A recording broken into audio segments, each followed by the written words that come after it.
السلام عليكم ورحمة الله حبايبي، أحلى عيلة في الدنيا. وحشتوني والله من امبارح للنهاردة. قولولي بس مين زي كده. صباح الفل الأول والهنا. بنودي ولادنا المدارس ويلا بينا بقى. بنبدأ نشوف في ايه في بيوتنا. بصوا أنا من الناس أصلا اللي مبعرفش أنام، يعني بعد ما بنزلهم مش بعرف أرجع أنام تاني. معرفش ده عيب ولا ميزة، والله ما عارفة، بس في ناس كتير زي كده. وفي ناس يقولوا لا، انا انام افضل علشان لما يرجعوا بالسلامة نقدر نقعد معاهم ونواصل بقية اليوم وكده. انا بقى للأسف مش بعرف انام تاني، طالما صحيت خلاص بقى بتوكل على الله. كان عندي من امبارح اصلا نايمة بفكر في الحاجات اللي انا بعملها قدامكم ديت.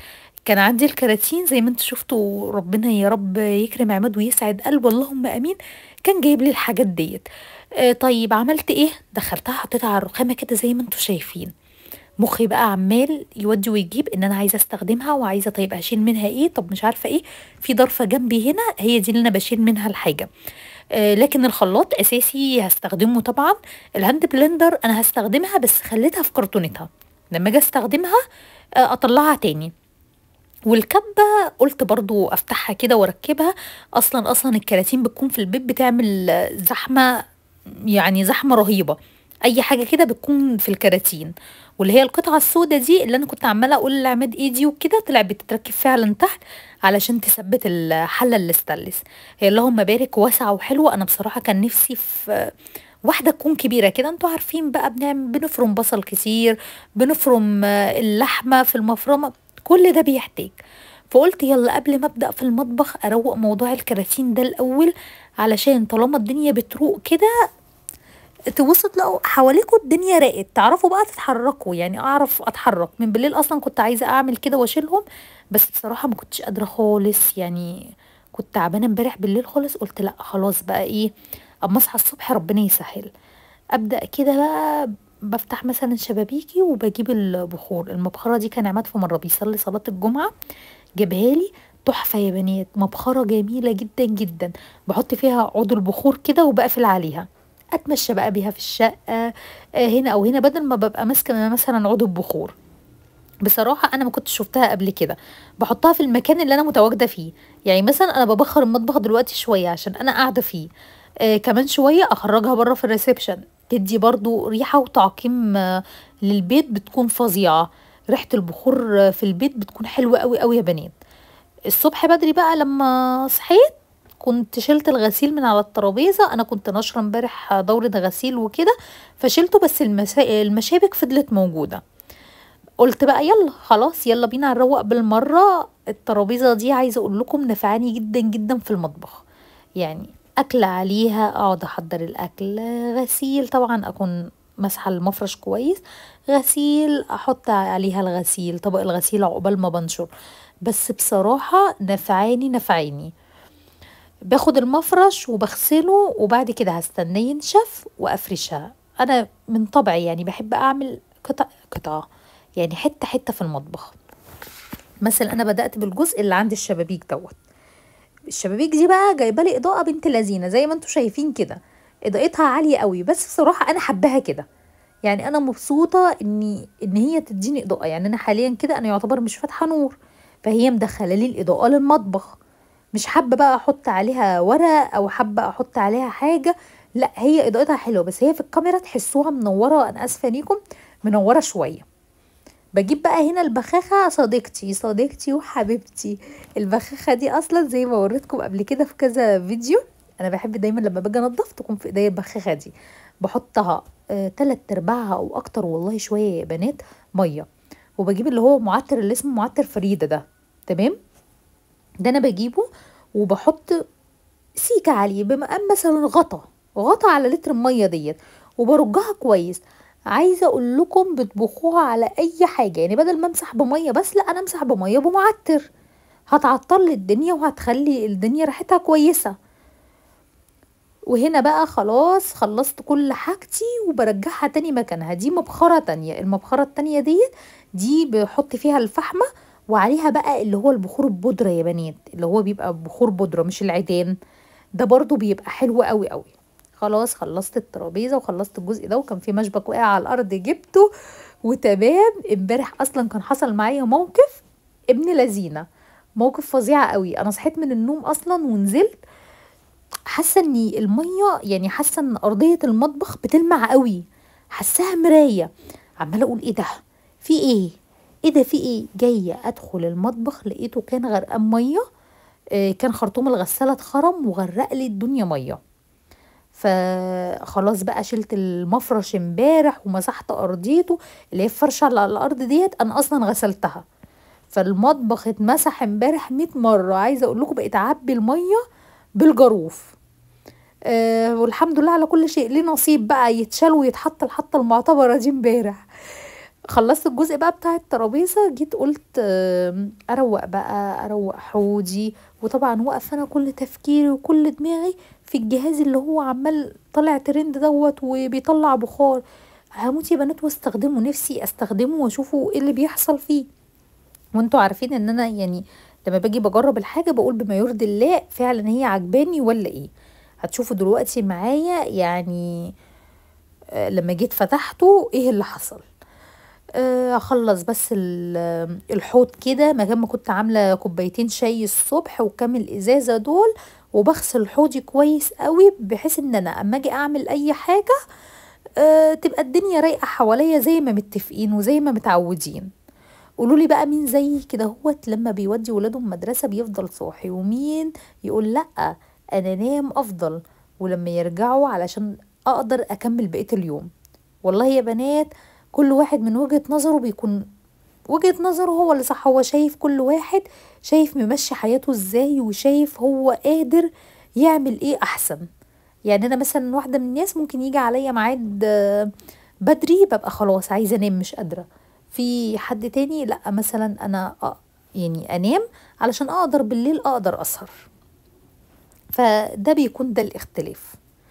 وعايزه اقول لكم ما شاء الله الخلاط لما حطيته على الرخامه شكله تحفه، شكله جميل قوي هو والكبه بصراحه. لا هدايا عمده نشن المره دي. ده بقى الجهاز اللي انا بقول لكم هتجنن وافتحه. طب انت بتستخدم ازاي يا حاج، ولا انت ايه الحاجات اللي معاك ديت؟ يعني مش عارفه، قلت بقى ايه استخدمه معاكم كده. والله لسه فاتحاه ديت اول مره، قلت استخدمه معاكم. طبعا القطعه اللي فوق ديت فهمت كده مع نفسي ان هي بتتفتح وبنملاها ميه. حطيت الاول فنجان اولاني، دي كتيره قوي، بتساع ميه كتيره جدا. ما كملش، قمت مليته تاني وحطيت واحد تاني كمان. فلقيته يعني ما شاء الله لسه عايز ميه كمان. بس في سؤال انا عايزه اساله، هل ينفع يا بنات نحط جواه ميه بس ولا ميه بمعطر؟ ده بقى اللي انا مش عارفاه. يعني ده اللي انا فعلا عايزه اساله. هرجع تاني للشركه اللي انا اشتريته منها وهسالهم حاجه زي كده، لان انا حطيت ميه بس. طب في ايه لو حطيت ميه بمعطر؟ هنا بقى انا فاكراه بعد الشر بايظ. انا عماله ادوس عليه مش راضي يداس، عماله ادوس مش راضي يشتغل. بقول ايه ده، هو في ايه؟ ما هديتش بقى الا لما سمعت صوت ميه فيه بتغلي. قلت ده عامل زي الكتل. يعني انا دلوقتي كده انا سامعه صوت الميه فيه بتغلي. فهو الظاهر عامل زي الكتل، بيستخدم بس لما الميه اللي جواه بتغلي خالص. ممكن حتى نشيله من الفيشه واحنا بنستخدمه. ده انا قلت اجربه الاول على بوتاجاز. بصوا بقى هو بيعمل ايه. هو بيطلع بخار مولع، يعني هو يعتبر بيطلع بخار زي ما انتوا شايفين كده. طبعا انا ما كنتش رابطه اللي هي الطويله دي كويس، علشان كده هتقع دلوقتي. تمام. انا حتى كنت خايفه على الازاز بتاع البوتاجاز لبعد الشر يجراله حاجه. حبيت اعمل زي ما هما ما بيقولوا بفوطه امسح البوتاجاز. بس انا بوتاجازي بفضل ربنا ما كانش مش نضيف قوي، يعني برضه هو كان كويس. فانا مسحت بالفوطه اوكي ماشي عشان بوتاجازي نضيف. طيب تعالوا نشوف بقى لو في بقع عنيده مثلا هيعمل معاها ايه.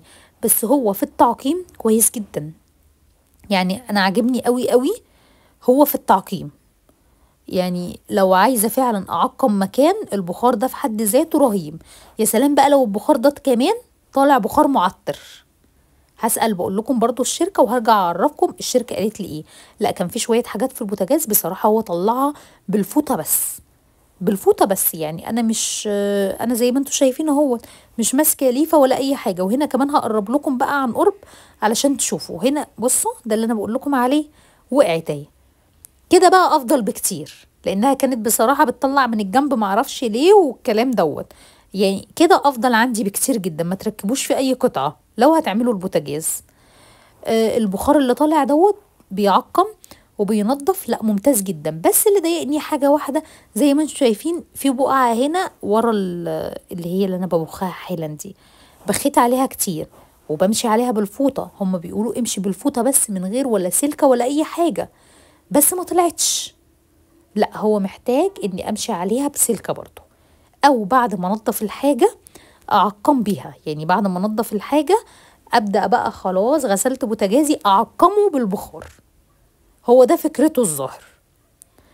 بس هو حلو وعجبني، ينفعني قوي قوي في سلك البلكونه، ينفعني قوي قوي في ازاز البلكونه ده. الفوطه طلع منها بصراحه برضو، لا طلع منها بلاوي على اني بمسح بفوطه بس، ولا ليفه ولا سلكه ولا اي حاجه. خدوا بالكم بقى ما تغلطوش غلطتي، الغطا بتاعه ما تفتحوش كده مره واحده، لان البخار بيكون سخن ومولع. جبت فوطه وفتحته، يا اما تستنوا عليه. وهنا بقى عمده حب يفاجئني، وشوفوا عمل لي ايه في اخر يا قلب ماما انت ما حدش قدك دلوقتي. رايحه فين؟ رايحة النادي في المصيف. رايحه فين؟ مصيف. مصيف وانت لابسه شتوي؟ صبرني يا رب يرضيك الكلام ده يا حنين. رايحين المول. ايوه بقى المول فيه ايه؟ المول فيه ملاهي لتوته الزغنتوته يا عياده قلب امي الناس. جمانة قلب ماما مستعدين؟ ايوه مستعدة جدا. جاهزين؟ انا عايزه اقول لكم على حاجه، ان فكره اصلا فكره الخروج هوبا يلا فكره جمانة. ايوه ايه ده؟ انا عايز اذكر واحد يا جماعه ان هو اللي حالي كل احلامي هو انا. ايه اللي اصلا لا هقول لك على حاجه. هي دلوقتي ايه؟ عمده قال لي انا هعزمك على اكل جاهز. تمام؟ قلت له الله يا عمده ربنا يكرمك. وطبعا انتوا عارفين بقى ان الستات بتفرح قوي بموضوع الاكل الجاهز دوت. تمام؟ قامت جمانة قالت له ايه؟ بقول لك ايه طيب يا بابا، ممكن بدل ما هتجيب لنا الاكل الجاهز ناكله هنا، ممكن انا عايزه اغير جو ومخنوقين نروح المول ناكله. ايوه ما هو انت على طول قلت لها ماشي انه نخرج بره. بعدين تاني يقول لك احنا رايحين مصيف. احنا مش رايحين مصيف، رايحين السوق. ايه المصيف ده؟ المصيف انا في الشتاء. انا قلت لها يا عمده احسن عشان الجو ساقع. احنا رايحين المول، وهناك في المول بقى ممكن نلعب هناك بقى. صح. انت فاهم؟ مش مصيف ايه؟ كده حضرتك تلعبوا عليه ورايا. انا قلت لها بصوا، لقيت على الوش كده يا تقفي كويسه، لقيت على الوش كده اهوت الجاكيت بتاع اللي هي الحضانه بتاعتها وهي صغيره شويه قبل ما تدخل المدرسه، لبسته لها شدته بسرعه، قلت لا الجو ساقعه يلا يا توته يلا روحي مع بوبي. يلا نمشي يلا. ايوه يا عم. بص بتعمل ازاي؟ بتعمل كده ليه؟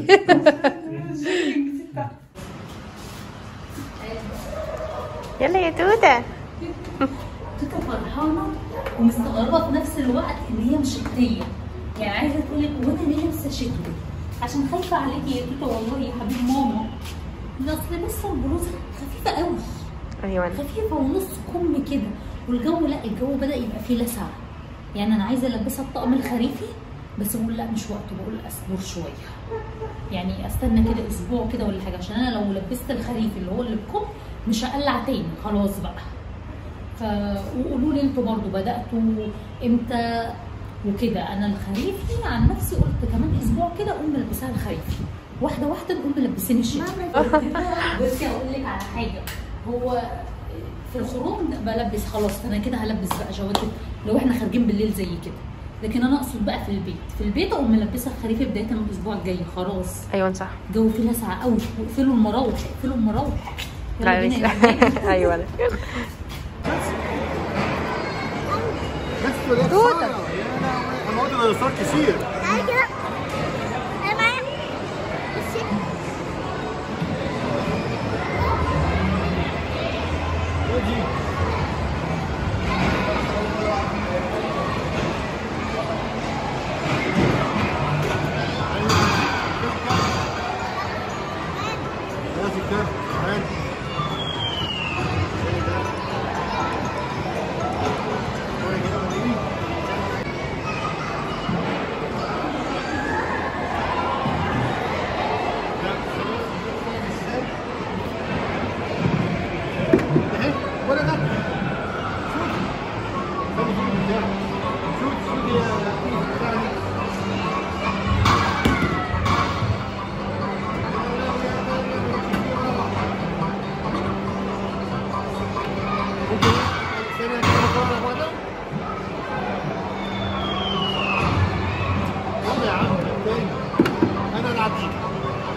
طيب انا عامل من ناحيتي.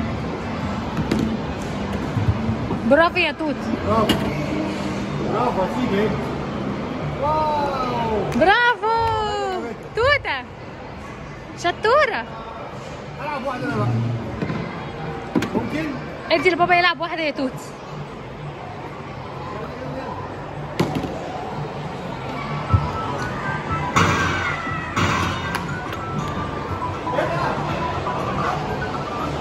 جت في الجنب برضه. العب انا واحده. هو في ايه كده؟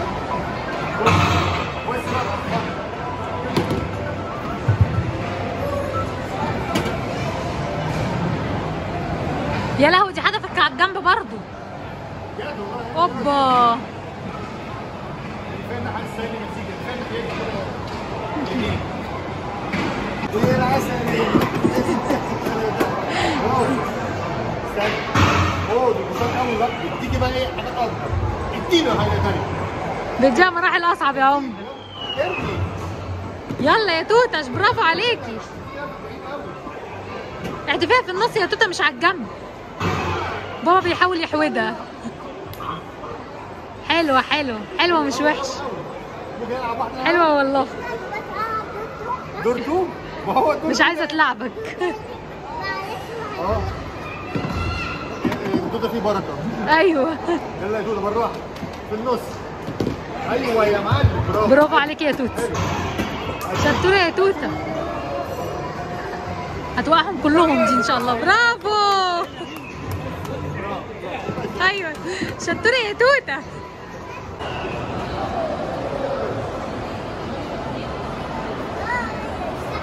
اخترتي النمر.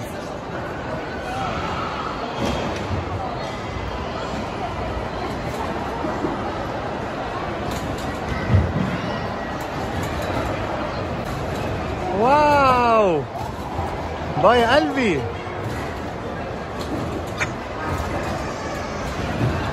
ربنا يعيننا جميعا. عارفين انا ما كنتش قادره انزل، بس لما لقيت البنات نفسهم ينزلوا والحمد لله عمده موافق وقال لهم ماشي، يعني هو كان هيجيب الغدا البيت، قالوا له لا يا بابا ننزل نتعشى تحت والكلام ده. قلت يلا ينزلوا وينبسطوا، وخصوصا تالية كمان ايه بتبقى عارفين الاطفال بقى عايزين يلعبوا وينبسطوا وكده. دخلنا توته الاول الملاهي زي ما انتوا شايفين كده، قلت تقعد تلعب وتنبسط، بعد كده نطلب بقى الاكل ونقعد على الترابيزه ناكله. والله انا واقفه معاها وانا ميته من الجوع اساسا، بس انا لو قعدت على الترابيزه علشان نطلب الاكل ونقعد ناكل وهي شايفه الملاهي قدامها، والله عارفين لو ايه ما هتتحرك هتقولي عايزه الملاهي. فقلنا لا ناخدها احنا بقى من قصرها وندخل نلعبها الاول وبعد كده نطلب الاكل وناكل. اشوفكم بكره على خير يا حبايب قلبي.